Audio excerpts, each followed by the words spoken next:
So as watch collectors, we like to glamorize adding additional function and complication, even though it's not necessarily noteworthy for the day-to-day experience. It's more about flexing your muscles as a watchmaker and going beyond what is actually necessary.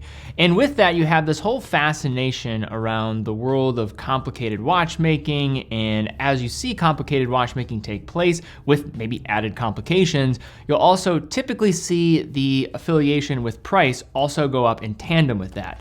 But in this video, we look at the concept a little differently by looking at some of the most complicated watches if you're on a budget. So what we're gonna be looking at here in this video is some different types of complications and watches that present either the entry door for that complication type or are exceptional at doing it at a more attainable price than the norm. These are not necessarily the least expensive of all these different complication types, but more watches that are towards that entry point and sometimes are that entry point, but also doubling as watches that I would also recommend. So where I'm drawing that line is they have to be produced ethically and also be done to a pretty high standard, while also maybe being even a representation of that whole category of complication in certain circumstances. So all this to say, budget is relative. We're looking at some watches that are at that entry point for their complication type. And for our first complication, I don't want to just look at chronograph because that will start getting into a variety of different angles to look at it. I want to look at a flyback chronograph. This is a type of chronograph that is easy to be able to reset in consecutive function by just pressing the 4 o'clock reset without having to stop at the 2 o'clock. This was used in the past with timing consecutive events. It's maybe not a concept that people will use a lot nowadays, but it is very difficult to manufacture compared to a traditional chronograph, which is also one of the most underestimated complex functions to integrate into a watch. Chronographs have just become so ubiquitous that I don't think we look at them in the right context in understanding their complexity. Now, looking at the flyback chronograph, what is a watch that I would strongly mention right at the beginning at the entry door? To me, it's easy. This is the Hanhart 417 ES.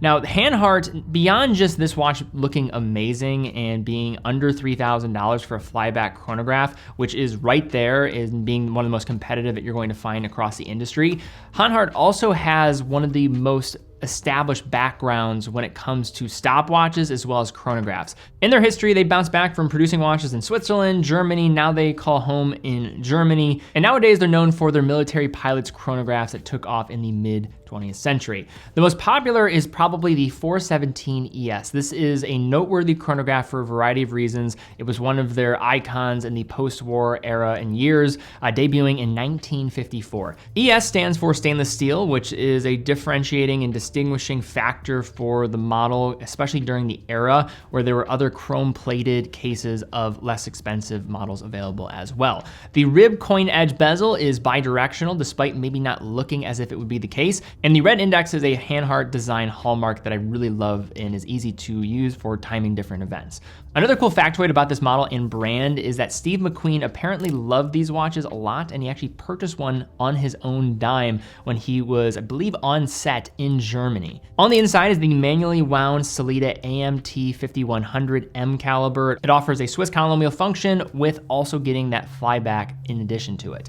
Remarkable at this price, no question, but also the size, 39 millimeters, 13.4 millimeters thick. You're getting 100 meters of water resistance. You have anti-magnetic capability up to 16,000 amperes per meter. You have a super legible Panda dial configuration. You actually have a couple different versions that you can look at in the 417 family, but I really like this setup right here. And beyond all of this, I think you have a very attractive and versatile watch that can be worn day to day despite getting this flyback function. And if you look at many other flybacks on the market, typically a lot thicker. There's some other features that maybe get in the way, also with the diameter. This is right at that entry point for getting a flyback and is one of my personal favorites and a brand that I don't think gets enough attention and admiration for what they contributed to watchmaking in the 20th century. So there's no complication that has undergone more change in the last 5 years of options and different brands giving their take on the style than the GMT. And all of this started with new movements being brought forth by brands. You had the 9075 by McWhorter that was brought forth in the Bulova Wilton first.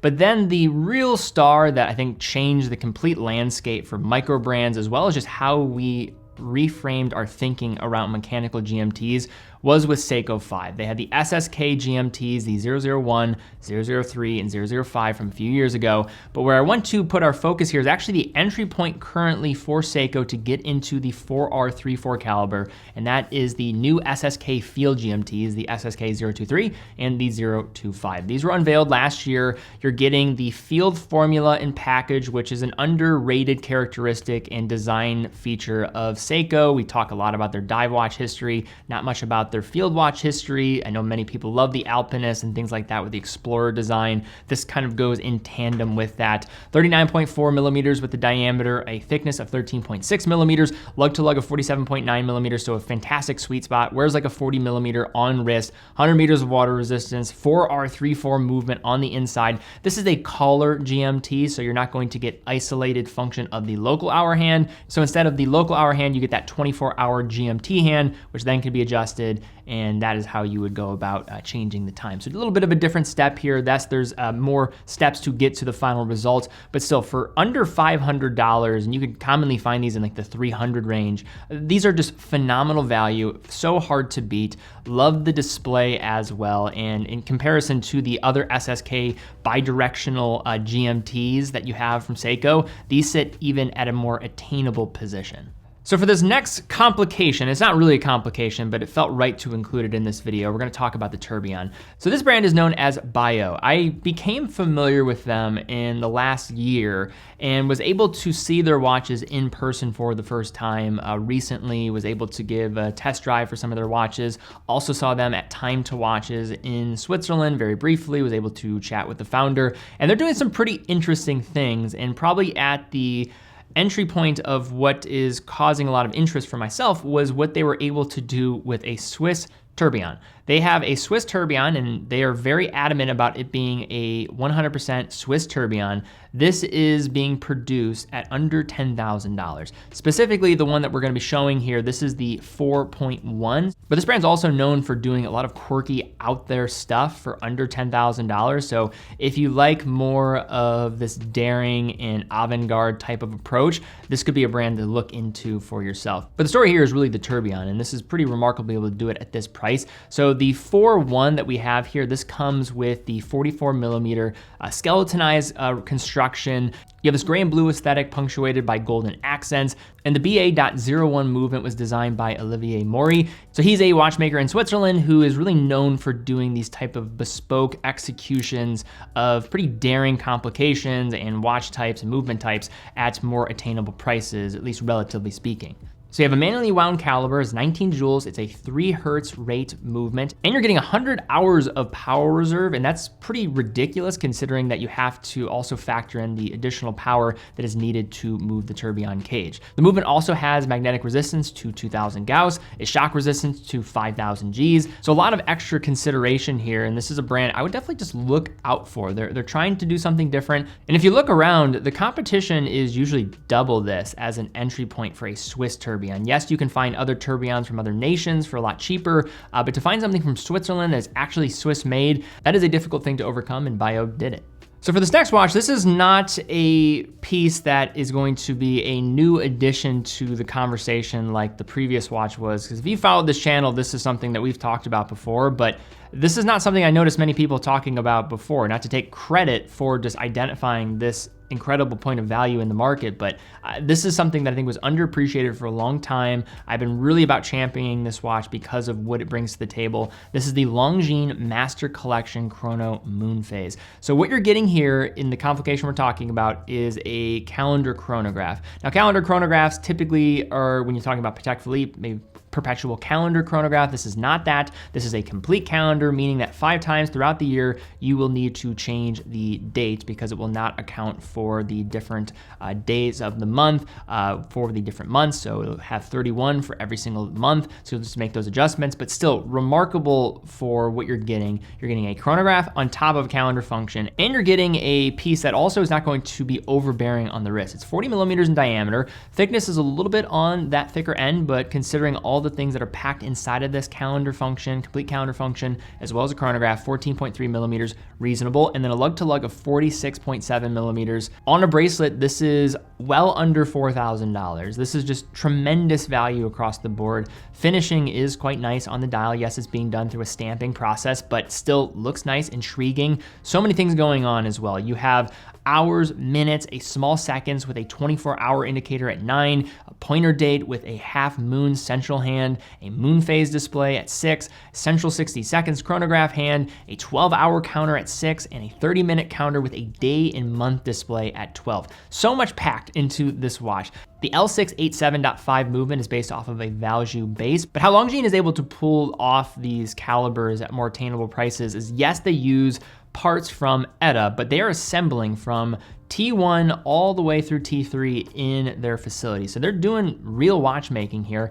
Yes, they're not manufacturing the parts, but they are going the extra mile, and they have a lot of in-house capability to make things like this happen. And they're also in this sweet spot for the Swatch Group where just underneath Omega, but then also above a lot of the other entry-level brands. So they get some proprietary use case of parts, movements, and that allows them to provide maybe some of the best value in all of Swiss watchmaking. Now our next complication is the alarm. And for the alarm, there was only one watch that came to mind, and that is the Vulcain Cricket. So the Cricket was recently updated, and if you don't know the history of the Cricket, this was a watch that wasn't the first mechanical alarm, but it was the first mechanical alarm to really hit its stride and become widely accepted as an idea. The watch is also affiliated with US presidents, with many US presidents having received a Cricket since Harry Truman. It's also rumored that LBJ gifted 200 Crickets as gifts over the years because he loved the watch so much. How the modern day Vulcain came to be was it was revived again. It came in with some investment backing, and then also Guillaume Ledet became involved as well. If you're not familiar with him, he is a gentleman that is also responsible for reviving other brands like Nevada Grenchen and Excelsior Park. For the Cricket, you have two different sizes. You have the 36 and 39 millimeter, and on the inside, you have a unique movement. It is the Vulcain V10. This caliber operates very similar to the original function. It is a manual wound alarm watch, but with this caliber, you have two distinct ways to wind in two barrels on the inside. One is going to be responsible for delivering energy to traditional timing, while the other is going to be used for powering the alarm. I have a whole video on how this watch works, so I can link to it down below if you are interested in it. And this thing sounds like an alarm. It's not going to be a pleasing thing to wake up to, and it will wake you up, no question about it. You're also getting, for this price, under $5,000. Mechanical alarms are really not a thing. You did have Tudor for a period of time doing the Advisor, but that was short-lived. At the time of recording this video, you're not going to find something that's going to compete with this on a mechanical level and match the history of the Vulcain Cricket. The only thing that gets close is probably JLC's Memovox, but that is probably it. So now we move to the next complication. This is going to be the chiming category. And chiming watches are some of the most expensive that you're going to come across in all of mechanical watchmaking. Here we're going to see a take on a chiming mechanism. This is the Sonnerie au Passage from, you guessed it, Christopher Ward with the Bel Canto. I can't think of a watch in modern watchmaking that has had such an effect on a single brand.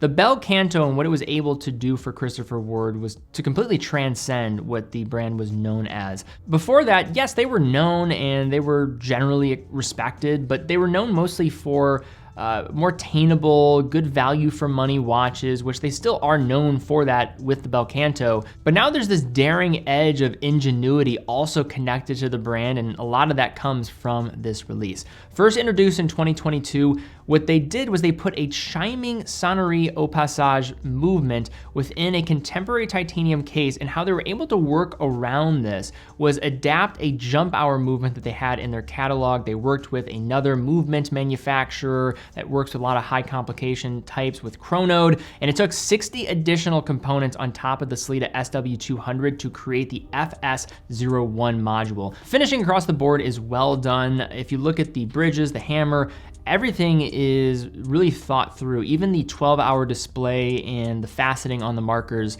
exceptionally done. They did a phenomenal job. And how it works, if you have the chime activation on, and you can do that with the pusher on the side of the case, it'll show that indication with the little red indicator whether or not it's on or off. But as the hands move, you're gonna notice a small lever through that open aperture window right beneath the handset. And there's going to be a small snail affixed to the works of the hands seen through that open aperture that will lift a lever as it rotates, which will rapidly drop and then in turn let the hammer strike the gong to get you that nice sound. Now for the Worldtimer, there are two that I want to throw out here. One will be the Nomos new Club Sport Neomatic Worldtimer, but truly the entry position, and I think the one we have to go with here, is Frederic Constant with the Manufacturer Classic Worldtimer.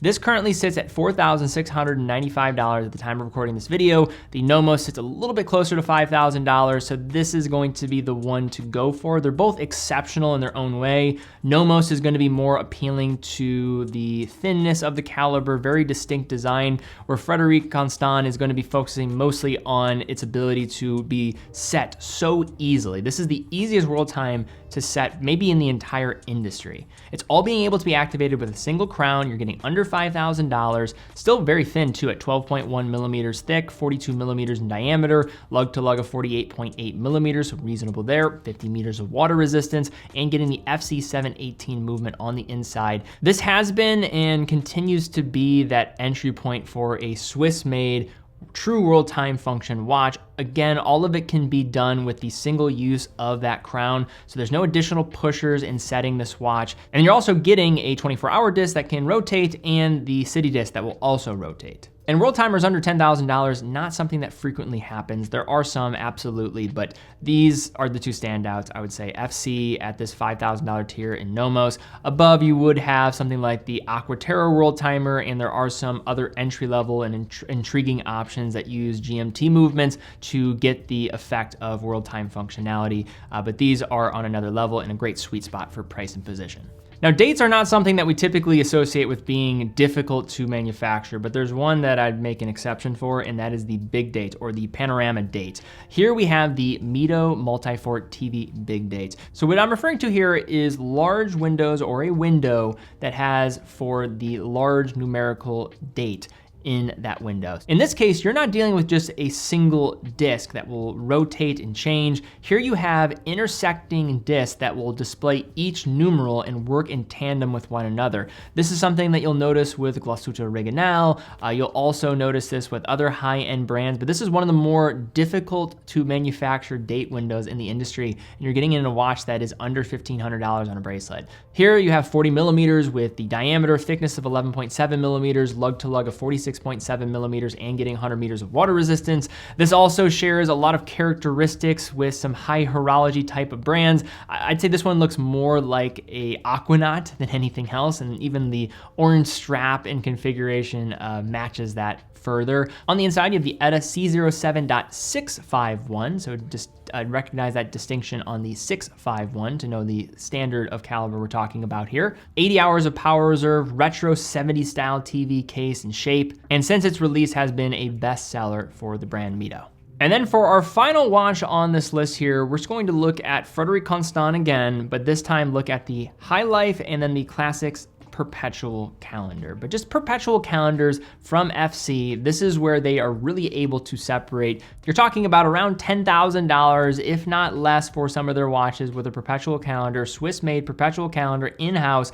This is tough to beat and is definitely an area where they shine and flex their muscles of capability. Prior to Watches and Wonders, the entry point for a Perpetual Calendar from FC was with their High Life Perpetual Calendar, so we'll focus on that one mostly. That came in with a 41 millimeter case, thickness of 12.65 millimeters. Also at the time of recording this video, $9,895, so cutting underneath that $10,000 price range for a manufacturer Perpetual Calendar. 45 millimeter lug to lug, 50 meters of water resistance, performance, and the caliber doing the job is the FC775. This has been part of their catalog for a period of time. In 2016, it was unveiled, took multiple years of research and development, and was one of those early points of recognizing for myself when this started to become more apparent that this was the direction that FC was going, really upping the game for complications, manufacturer movements. This was one of those needle movers compared to some of their previous takes on it. There's just something about a perpetual calendar with its ability to present so much information without having a manual type of disruption in setting it again that I think allows so many people to romanticize this complication. I think it goes without being said, if there was a different name on the dial, you'd be talking about at least 2 to 5, if not 10x the price, depending on the brand and the setup of that perpetual calendar. But all right, guys, that is our video here today, looking at some of the most complicated watches on a budget. If you guys enjoyed this video, please give it a thumbs up, subscribe, hit the bell icon. Really do appreciate that. Is there another watch or a watch on this list that you would strongly recommend? Is there a complication as well that you would give somebody a huge recommendation to in a specific direction on a watch?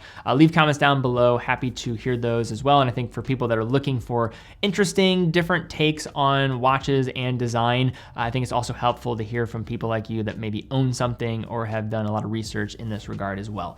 Also check out teddybaldisser.com. teddybaldisser.com is an authorized dealer for all the brands that we carry, 35 plus brands. Every purchase comes with quick and fast fulfillment, dedicated customer support, and a full factory warranty for all the products that we offer. Also, if you're ever in the Cleveland, Ohio area and are trying to stop in, definitely do join us at our boutique. We have a great team of people that are watch enthusiasts just like you and me that are running that store. We'd love to have you in, and any purchase from our store as well as on our online shop supports what we're doing and allowing us to bring videos to you every single week. But guys, thank you again so much for watching. Be well, and I will see you all very soon.